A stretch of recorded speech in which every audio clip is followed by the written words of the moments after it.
நீ பெரியாரை திட்டுறதுதான் நாம் தமிழர் கட்சியின் கொள்கை நினைச்சுட்டு இருந்தீங்கன்னா அது உன்னுடைய மடத்தனம்.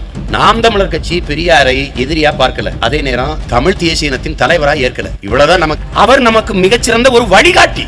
புரட்சியாளர் அம்பேத்கரை போல, மாவீரன் சுபாஷ் சந்திர போஸை போல, பகத்சிங்கை போல, மாசே துங்கை போல, லெனினை போல, ஸ்டாலினை போல, ஏங்கல்ஸை போல, இங்கர்சாலை போல, மாமேதை மார்க்ஸை போல, ஃபிடல் காஸ்ட்ரோவை போல, சேகுவேராவை போல, ஓசிமினை போல நமக்கு ஒரு வழிகாட்டி. உலகத்தில் எங்கெங்கு மானுட சமூகம் தாழ்ந்து வீழ்ந்து கிடந்ததோ, அடிமைப்பட்டு கிடந்ததோ, உரிமை இழந்து நின்றதோ, அதன் உரிமை மீட்சிக்காக, விடுதலைக்காக போராடியவன், பாடியவன், எழுதியவன், பேசியவன் அத்தனை பேரும் நமது வழிகாட்டிகள். ஆனால் அதை போலவே அடிமைப்பட்டு கிடந்த அன்னை தமிழ் சமூகத்தின் விடுதலைக்காக புரட்சிகர போராட்டத்தை முன்னெடுத்த நம் தலைவன் பிரபாகரனையே நாம் தலைவராக ஏற்கிறோம். நாம ஒரு தத்துவ முடிவு எடுக்கிறோம்.